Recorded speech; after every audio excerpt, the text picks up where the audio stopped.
हरिओम। जय श्री कृष्ण। ओम गणेश। पाशुपतास्त्र महाविद्या या पाशुपतास्त्र स्तोत्र या पाशुपतास्त्र मंत्र या पाशुपतास्त्र यज्ञ। तो पाशुपतास्त्र जो स्तोत्र है उसके विषय में मैंने वीडियो बनाया था करीब पिछले साल, और उसमें यज्ञ का विधान है। और बहुत लोगों ने मुझे पूछा था कि यज्ञ हम कैसे कर सकते हैं या यज्ञ कैसे किया जा सकता है। तो आज मैं आपको संपूर्ण बताऊंगा कि पाशुपतास्त्र यज्ञ कैसे किया जाता है, इस यज्ञ में कौन सी सामग्री होती है, किस प्रकार से आप प्रिपरेशन कर सकते हो, यह यज्ञ कब आप कर सकते हो।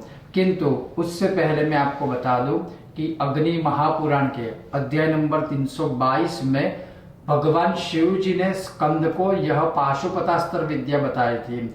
उस समय के अनुसार यह एक साक्षात प्रत्यक्ष रूप से पाशुपता अस्त्र नाम का एक शस्त्र था, लेकिन उसी को भगवान शिव जी ने मंत्रों के स्वरूप में हमें दिया हुआ है। और खास करके यह विद्या सिर्फ एक बार भी आवृत्ति करने मात्र से ही मनुष्य सर्व विघ्नों से मुक्त हो जाता है, सभी उत्पातों का विनाश कर देता है, युद्ध आदि में विजय प्राप्त कर लेता है। और जैसे शिव जी ने श्री स्कंद जी को बताया था कि इस पाशुपतास्त्र मंत्र की आहुति जो है उसमें केवल गुग्गुल और घी का यज्ञ करने से मनुष्य असाध्य कार्यों में भी सिद्धि प्राप्त कर लेता है, और इस पाशुपतास्त्र के पाठ मात्र से भी मनुष्य सभी सिद्धियों को प्राप्त कर लेता है। किंतु केवल इतना ही नहीं, भगवान शिव जी कहते हैं कि अगर इस पाशुपतास्त्र मंत्र का केवल आंशिक पाठ भी कोई अनजाने में भी कर देता है तो उनके पूर्वकृत सभी पापों का विनाश हो जाता है। तो अवश्य यह पाशुपतास्त्र यज्ञ करना ही चाहिए। और खास करके अगर आप यज्ञ करने में समर्थ ना हो तो इसका पाठ मात्र भी करना चाहिए। और अग्नि पुराण के 322वें अध्याय में इसका संपूर्ण एक वृतांत दिया हुआ है। सीधा अग्नि पुराण में से ही मैं आज आपको यज्ञ कैसे किया जाता है वो बताऊंगा, उसका उच्चारण कैसे किया जाता है वो भी मैं आपको बताऊंगा। उससे पहले आपको बता दूं कि यज्ञ करने के लिए कौन कौन सी सामग्री की आवश्यकता है, कैसे इसका पूर्व से ही आप प्रिपरेशन कर सकते हो, वो सबसे पहले आप देख लीजिए। तो आप यहाँ पर देख सकते हो कि मैंने इस यज्ञ से पूर्व सब तैयारी पहले से की हुई है। ऐसा नहीं है कि जब आप यज्ञ करने बैठते हो और फिर ये भूल गया या ये भूल गई और फिर खड़ा होना है। सब कुछ पहले से परफेक्ट प्रिपरेशन करके ही बैठना है। सर्वप्रथम एक ऐसी प्लेट ले लीजिए। यहाँ पर मैंने तो ताम्र प्लेट ली है और उसमें थोड़ा सा जल पूरित किया है। क्या करना है वो मैं आपको आगे दिखाने वाला हूँ। अगर आपके पास ताम्र की प्लेट नहीं है कोई चिंता मत कीजिए, आप चाहो तो स्टील की भी ले सकते हो। इसका सिर्फ एकमात्र रीज़न ये है कि नीचे अगर फ्लोर है, कारपेट है या जो भी है वो गर्म ना हो, और हवन कुंड अगर छोटा है तो आप उसमें रखकर यज्ञ कर सकते हो। तो पहले ऐसी कोई प्लेट ले लीजिए, उसमें थोड़ा जल पूरित कर लीजिए। फिर अगर आपके पास यज्ञ कुंड है छोटा सा, मेरे पास बहुत सारे लेकिन मैं यहाँ छोटा सा क्योंकि एक ही आहुति है तो मैंने छोटा यज्ञ कुंड यहाँ पे लिया हुआ है, तो आप ऐसे यह यज्ञ कुंड ले सकते हो। फिर यहाँ पर आप देख सकते हो छोटी कटोरी में मैंने 1 से 2 स्पून जितना ही घी लिया है, और उसमें एक बाती पहले से मैंने रेडी करके रखी है जिसके ऊपर केसर से मैंने यहाँ पर उसको मिश्रित किया हुआ है। तो आप कर सकते हो, नहीं भी करोगे तो भी चलेगा। तो घी और एक बाती पहले से आप रेडी रखिए। और खास करके फिर इसमें जो गूगल की आवश्यकता है, तो आप देख सकते हो यहाँ गूगल का मैंने एक थोड़ा सा पैकेट लिया है, या 5 या 10 ग्राम जितना आप गूगल ले सकते हो। उसके पश्चात मैंने पवित्र वृक्ष की यहाँ पर समिधा ली है। मैं कहूँगा पवित्र वृक्ष की ही समिधा लीजिएगा यज्ञ करने के लिए, चाहे पीपल हो, चाहे वट वृक्ष हो, चाहे औदुंबर हो, चाहे आख हो, आप किसी भी प्रकार की पवित्र वृक्ष की काष्ठ समिधा, और हमारी देसी लैंग्वेज में जिसे हम लकड़ी कहते हैं, आप यह ले सकते हो। यहाँ पर मैंने मैच बॉक्स लिया है अग्नि को प्रज्वलित करने के लिए। फिर आप यहाँ पर देख सकते हो शुचि और सर्वा, जिसे संस्कृत में श्रुक और श्रुच कहते हैं। श्रुक और शुच कहते हैं, ये है श्रुक, ये है शुच, ये है सर्वा, ये है शुचि, जिसे यज्ञ किया जाता है। तो अगर आपके पास है तो ये बहुत अच्छी बात है। मान लीजिए आपके पास यह श्रुक और श्रुच नहीं है, आप कोई चिंता मत कीजिए। अगर आपके पास घर में एक बड़ी सी चम्मच है तो आप वो ले सकते हो, लेकिन मैं यही कहूँगा आपको कोशिश कीजिए ऐसी सारी चीज़ें अपने घर में बसाने की, ये बहुत आपको काम में लगेगी नित्य यज्ञ में, नित्य पूजा आदि में, या कभी भी आध्यात्मिक कर्म में। तो आप ये रख सकते हो या ले सकते हो। यहाँ पर अगर आप देखें तो मैंने यहाँ पर एक एक्स्ट्रा थोड़ी समिध रखी है कि शायद हम यह मंत्र बोले और उस समय में हो सकता है कि जब अग्नि प्रज्वलित है तो अगर सूखी काष्ठ है, लकड़ी है, तो फटाफट वह जल जाएगी। तो इसलिए मैंने यहाँ पर थोड़ी एक्स्ट्रा पहले से रखी है, ताकि चालू हवन कुंड में जब भी यज्ञ चल रहा हो तो मुझे खड़ा होने की आवश्यकता ना पड़े। तो ये मैंने प्रिपरेशन किया है। यहाँ पर आचमन के लिए मैंने एक ताम्र कलश लिया है और एक प्लेट ली है। ये केवल आचमन आदि के लिए है और कुछ नहीं है। आचमन करके फिर कर्म का आरंभ करते हैं, तो आचमन आदि के लिए है। तो यहाँ पर मैंने ताम्र कलश, आचमनी और एक प्लेट ली है। आप यहाँ पर देख सकते हो मैंने एक नैपकिन लिया है सिर्फ अपना हाथ पोंछने के लिए। इसकी भी आवश्यकता है सिर्फ आचमन करके अपना हाथ पोंछने के लिए। और उसके पश्चात आप यहाँ नीचे जो देख रहे हो सिल्वर कलर की, इसे किचन फॉइल या एल्यूमिनियम फॉइल बोलते हैं। और ये मैंने नीचे बिछाकर ये सारी चीज़ें रखी है और यहीं पर मैं यज्ञ करूँगा, ताकि ना नीचे अगर कोई लकड़ी है, अर्थात जब ये लकड़ी जलती है तो कभी कभार वो बाहर निकल कर गिर जाती है। तो अगर आपके वहाँ कारपेट है, आपके वहाँ अगर फ्लोर है, तो कहीं ना कहीं वो जल ना जाए, उसे नुकसान ना हो, इसलिए ऐसी भी प्रिपरेशन तैयारियां पहले से कर सकते हो। बस ये सारी चीजें आप पूर्व से पहले से तैयारी करके रखिए और फिर आप यज्ञ का आरंभ कर सकते हो। अब सबसे पहले क्या करना है, जो मैंने आपको प्लेट बताई थी कि जिसके अंदर पानी भर के आपको रखना है, तो देखिए ये हवन कुंड मैंने इसमें रख दिया। आप देख सकते हो ये हवन कुंड मैंने इसमें रख दिया है, ताकि नीचे कुछ गर्म ना हो और कोई दुर्घटना, या फिर नीचे अगर कारपेट है या वुडन फ्लोर है तो वो जले ना। तो यहाँ से ये हवन कुंड है वो अब ठंडा ही रहेगा, क्योंकि मैंने उसको पानी के अंदर एक प्लेट में रखा हुआ है। ये जो है श्रुक और श्रुच या शुचि और सर्वा, उसको आप ऐसे साइड में रख दीजिए। ये जो समीधा आदि है, तो हवन कुंड अगर छोटा है तो आपको पहले से इस तरह से प्रिपरेशन करना है और हवन कुंड में ऐसे बस प्रिपरेशन करके आप ऐसे रख सकते हो। और ये जो बाती है घी वाली, तो उसको ऐसे बीच में रख दीजिए, उसको ऐसे बीच में रखिए। बस ऐसे आप पहले से प्रिपरेशन करके रखिए। और प्रिपरेशन कर लेने के बाद अब सबसे पहले आचमन करना है। ओम ह्रीं केशवाय नमः, ओम ह्रीं नारायणाय नमः, ओम ह्रीं माधवाय नमः, गोविंदाय नमः इति हस्तं प्रक्षाल्य। आचमन करके अपना हाथ इस तरह से पोंछ लेना है और पश्चात जो हवन कुंड में हमने सब प्रिपेयर किया हुआ है, तो उस बाती को प्रज्वलित करना है। ओम श्राम श्रीं श्रूम रत्नेश्वर्यै नमः, ज्वालामालिन्यै नमः, अग्निम प्रज्वाल्य। इस तरह से आप अग्नि प्रज्वलित कर लीजिए। वैसे जब आप अग्नि प्रज्वलित करते हो तो यज्ञ में सिद्धांत है कि आप अग्नि प्रज्वलित करके ऐसे थोड़ी सी, एक छोटी सी समिध पहले थोड़ी सी जला लीजिए ऐसे, और उसके पश्चात उसे नैऋत्य कोने में रखना है। याद रखिए, थोड़ी सी ऐसी छोटी सी समिध लेके उसको जला के नैऋत्य कोने में यहाँ रखना है। हालांकि आप बाहर ना रख के उसको प्लेट के अंदर भी रख सकते हो, और उसके ऊपर एक आचमनी भर के जो जला हुआ भाग है वहाँ पर, जैसे मैं आपको प्रैक्टिकल भी दिखा दूँ, ये जो जला हुआ भाग होता है उसके ऊपर ऐसे थोड़ा सा जल रखना है ऐसे, और उसको नैऋत्य कोने में रख दीजिए। और इसके पीछे क्या है, तो नैऋत्य कोने में राक्षसों को भी यज्ञ का एक भाग दिया हुआ है। तो जब भी कोई भी यज्ञ करते हैं तो नैऋत्य कोने में अवश्य ऐसे एक छोटी सी समिध को अंदर से जला के फिर उसको भाग देने की आवश्यकता है। ये सारी भी एक कथाएं है, विस्तृत माहिती है, जो मैं कभी समय के अनुसार आपको बताऊंगा। और दूसरा ये भी आपको बता दूं कि जब भी हम कोई नॉर्मल यज्ञ यागादि कर्म आदि करते हैं तो उस यज्ञ यागादि कर्म के अंदर ऐसे सारे नियम है कि जैसे स्थापन आदि किया जाता है फिर उसकी अगर आदि आहुति आदि दी जाती है। तो ये सारी चीज़ें एक डिफरेंट सब्जेक्ट है। यहाँ केवल हम पशुपतास्त्र यज्ञ के विषय में ही आगे बढ़ने वाले हैं। तो कृपया अन्य लोग हैं तो उसको उस चीज़ के साथ जोड़ने की कोई कोशिश मत कीजिएगा। केवल और केवल यहाँ पर पशुपतास्त्र यज्ञ के ही विषय में हम बात कर रहे हैं। तो इस प्रकार से आप अग्नि प्रज्वलित कर लीजिए। अगर आपको जब जब भी ज़रूरत लगे तो आप उसमें ऐसे थोड़ी सी समीध रख सकते हैं। जब जब भी आपको ऐसा लगे कि यहाँ पर ज़रूरत है तो आप ऐसे समीध रख सकते हो। अब क्या करना है कि जो श्रुच है, जिसको हम सूची कहते हैं, तो आपके पास अगर पहले से गूगल है कोई बात नहीं, अगर आपके पास ऐसा पैकेट आदि कुछ भी है गूगल का, तो आप क्या करें, उसमें ऐसे आप देख सकते हो, मैंने यहाँ पर ये गूगल निकाल दिया।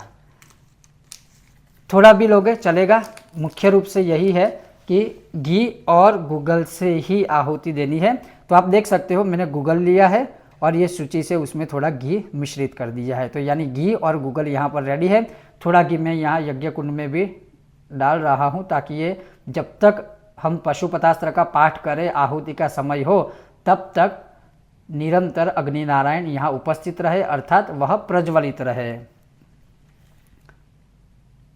बस ये सब रेडी करके अब हमें सीधा ही पशुपतास्त्र विद्या का या पशुपतास्त्र शिवजी के कथन अनुसार उसका सीधा पाठ करके अंत में यहाँ पर हमने जो घी और गुगुल से जो आहुति हमने रेडी की है उसकी सीधी स्वाहा बोलकर हमें इस अग्नि के कुंड में, अर्थात अग्नि नारायण के कुंड में आहुति हमें देनी है। मैं साथ में ये भी कह दूं कि अगर आप पशुपतास्त्र यज्ञ या मंत्र पढ़ रहे हो, अग्नि में अगर घी थोड़ा कम हो गया है, बाती बराबर नहीं है, या शायद आपको ऐसा लग रहा है कि अग्नि धीरे धीरे बुझ रही है, कोई चिंता मत कीजिए। आप पाशुपतास्त्र का मंत्र या स्तोत्र जहाँ तक पढ़ रहे हो वहाँ तक स्टॉप कर दीजिए, फिर अग्नि नारायण को प्रॉपर प्रज्वलित कर लीजिए, फिर उसे कंटिन्यूस करके फिर उसकी आहुति दीजिए।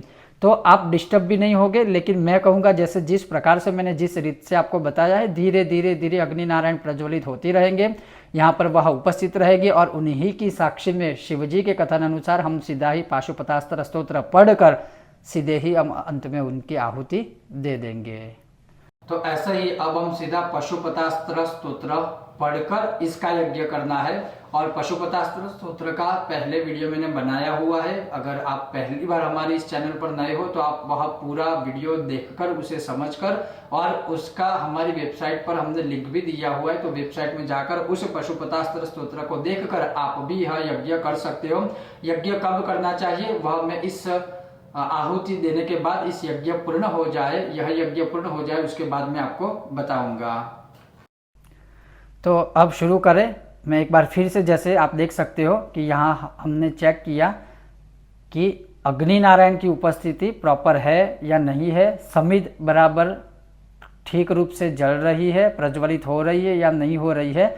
तो ये आपको खास ध्यान रखना है। और जैसे मैंने कहा कि अगर मान लीजिए अग्नि नारायण बुझ भी जाए, आप चिंता मत कीजिए, फिर से प्रज्वलित करके आप यज्ञ को कंटिन्यूस कर सकते हैं। तो चलिए हम शुरू करते हैं। यह पाशुपतास्त्र शांति विधान या पाशुपतास्त्र यज्ञ या पाशुपतास्त्र विद्या या पाशुपतास्त्र स्तोत्र या मंत्र। और मैं आपको बता दूं, शुरू करूं उससे पहले मैं सीधा ही अग्नि महापुराण में से पढ़कर ही आपको सुना रहा हूं। ओम नमो भगवते महापाशुपताय तुलबलवीर्य पराक्रमाय त्रिपंचनयनाय नानारूपाय नाना प्रहरणोद्यताप सर्वांगरक्ताय भिन्नांजन चयप्रख्याय श्मशानवेतालप्रियाय सर्वविघ्न निकृंत नरताय सर्वसिद्धिप्रदाय भक्तानुकंपिने असंख्य वक्त्र भुजपादाय तस्मिन् सिद्धाय वेतालवित्रासिने शाकिनी क्षोभजनकाय व्याधि निग्रहकारिणे पापभंजनाय सूर्य सोमाग्निनेत्राय विष्णु कवचाय खड्ग वज्रस्ताय यम दंड वरुणपाशाय रुद्र शूलाय ज्वलज्जिह्वाय सर्वरोग विद्रावणाय ग्रह निग्रहकारिणे दुष्ट नागक्षयकारिणे ओम कृष्ण पिंगलाय फट हुंकारास्त्राय फट वज्रहस्ताय फट शक्तये फट दंडाय फट यमाय फट खड्गाय फट नैऋताय फट वरुणाय फट वज्राय फट पाशाय फट ध्वजाय फट अंकुशाय फट गदायै फट कुबेराय फट त्रिशूलाय फट मुद्गराय फट चक्राय फट पद्माय फट नागास्त्राय फट ईशानाय फट खेटकास्त्राय फट नागास्त्राय फट मुंडास्त्राय फट कंकालास्त्राय फट पिच्छिकास्त्राय फट क्षुरिकास्त्राय फट ब्रह्मास्त्राय फट शक्तयस्त्राय फट गणास्त्राय फट सिद्धास्त्राय फट पिलिपिच्छास्त्राय फट गंधर्वास्त्राय फट पूर्वास्त्राय फट दक्षिणास्त्राय फट वामास्त्राय फट पश्चिमास्त्राय फट मंत्रास्त्राय फट शाकिन्यस्त्राय फट योगिन्यस्त्राय फट दंडास्त्राय फट महादंडास्त्राय फट नमोस्त्राय फट शिवास्त्राय फट ईशानास्त्राय फट पुरुषास्त्राय फट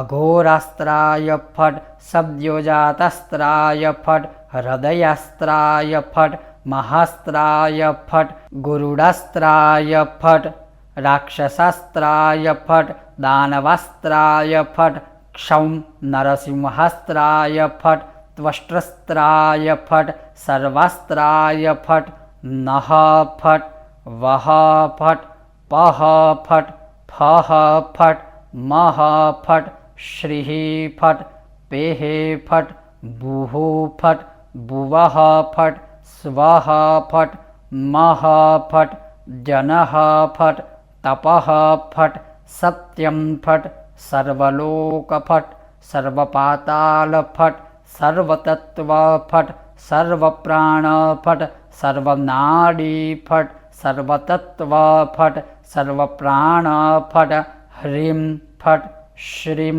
फट ह्रूं फट श्रूं फट स्वां फट लां फट वैराग्याय फट मायास्त्राय फट कामस्त्राय फट क्षेत्रपालस्त्राय फट हुंकारास्त्राय फट भास्करास्त्राय फट चंद्रास्त्राय फट विघ्नेश्वरास्त्राय फट गौः गां फट ख्रौं ख्रौं फट हौं हौं फट भ्रामय भ्रामय फट संतापय संतापय फट छादय छादय फट उन्मूलय उन्मूलय फट त्रासय त्रासय फट संजीवय संजीवय फट विद्रावय विद्रावय फट सर्वदुरितं नाशय नाशय फट सर्वदुरितं नाशय नाशय फट।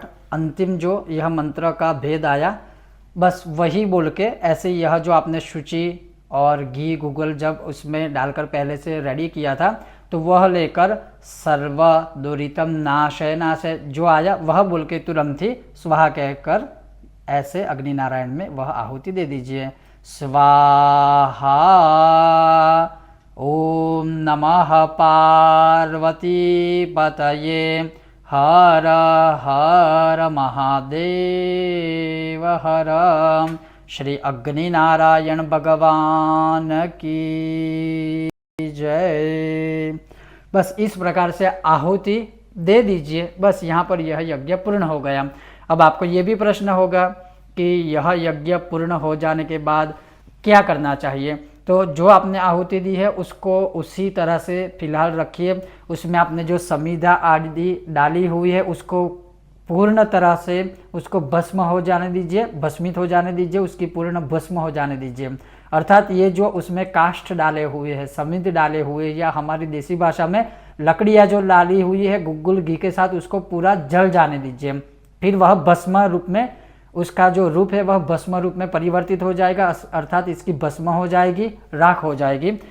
आप चाहो तो उस भस्म को अच्छी तरह से छान कर, जब भी कोई बीमार हो या घर में हम बीमार हो तो उसको जल में पूरित करके आप वह पी भी सकते हो, या फिर उसी भस्म को जैसे हम लगाते हैं अपने शरीर के ऊपर भस्म, उसे लगा भी सकते हो।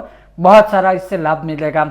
अगर आपके खेत है तो इसी भस्म को मिट्टी के साथ मिक्स करके आप खेत में भी इसको प्रसारित कर सकते हो, खेत में भी डाल सकते हो, या फिर एज इट इज जैसे ही आपने ये यज्ञ किया है उसको पूरा जल जाने दीजिए, पवित्र जगह पर उसको आप विसर्जित कर सकते हो। अगर आपका गार्डन है तो गार्डन में खड्डा खोदकर भी उसे डाल सकते हो। थोड़ी देर तक इसे घर में रहने दीजिए। इसकी जो उसका जो धुआं है, पूरे धुआं है वो उसको पूरे घर में आप फैलने दीजिए, जितनी भी नकारात्मकता है दूर हो जाएगी। और जैसे आपने मंत्रों में सुना, जैसे भगवान शिव जी ने कहा है, यह एक ऐसी विद्या है, इससे आपके जीवन के सभी कष्ट मिट जाएंगे। वैसे तो अग्नि महापुराण में शिव जी ने कहा है केवल एक बार भी इसका यज्ञ करने से सभी कार्य सिद्ध होते हैं, सभी दुख दर्द मिट जाते हैं, रोग आदि मिट जाते हैं, शत्रु युद्ध में पराजित हो जाते हैं, जो भी समस्याएं हैं सभी समस्याओं का अंत हो जाता है। लेकिन उस समय के जो लोग थे सब कुछ भिन्न था। यह एक कलयुग है, तो कलयुग में चतुर्गुणी कृत्वा आप इस एक यज्ञ को 4 बार कीजिए। जैसे आपने एक सोमवार कर लिया, फिर अगले सोमवार किया, फिर अगले सोमवार किया। मैं तो ये कहूँगा सिर्फ 5-10 मिनट का यह यज्ञ है। आप चाहो तो नित्य भी एक बार कर सकते हो। मैं आपको गारंटी के साथ कहता हूँ, अगर आप कंटिन्यूस इसे 42 से 43 दिन तक अगर करते हो या 2-3 महीने करते हो, फिर आप ही वीडियो के नीचे कमेंट में लिखेंगे कि हमें बहुत लाभ हुआ। बहुत लोग लिख रहे हैं, बहुत लोगों को लाभ हुआ भी है। बस जिस तरह से मैंने आपको बताया आप उसी तरह से फॉलो करके प्रॉपर रूप से, शुद्ध उच्चारण से, स्पष्ट उच्चारण से, अगर आप स्वयं नहीं कर सकते हो, वीडियो हमारा ऑन करके हमारे साथ भी आप पूरा यह यज्ञ करने की कोशिश कर सकते हो। और वही चीज़ क्या एक ही बार करना है या 4 बार ही करना है? लेकिन मैं आपको यही कहूँगा, आप पूरे सावन महीने में प्रतिदिन कर सकते हो, आप किसी भी शुभ दिन में कर सकते हो। यहाँ शुभ अशुभ भी मैं तो कहूँगा देखने की आवश्यकता नहीं है, नित्य आप किसी भी समय यह यज्ञ एक बार कर सकते हो। मान लीजिए नित्य भी आप नहीं कर सकते हो, कोई बात नहीं, अमावस्या में कीजिए, पूर्णिमा में कीजिए। अगर आप समस्याओं से घिरे हुए हो तो हर रोज एक बार कीजिए। 5-10 मिनट से ज़्यादा इस यज्ञ को नहीं लगता है। आपको पहले शुरुआत में प्रिपरेशन आदि करने में शायद हो सकता है थोड़ा समय लगे, लेकिन बाद में आप जब रूटीन हो जाएगा आप 5 से 10 मिनट में यह यज्ञ पूर्ण करके खड़े हो सकते हो। तो इस प्रकार से आप पाशुपतास्त्र विद्या प्राप्त कर सकते हो, ग्रहण कर सकते हो। और जैसे मैंने कहा कि शिव जी ने स्वयं अग्नि महापुराण के 322वें अध्याय में स्कंद मुनि को यह विद्या दी थी, जो सार्वजनिक रूप से सभी भक्तों के कल्याण के लिए है, सभी कामनाओं को पूर्ण करने के लिए है। तो ये था आज का विषय और वीडियो। आपको यह विषय वीडियो कैसा लगा अवश्य मुझे बताइए।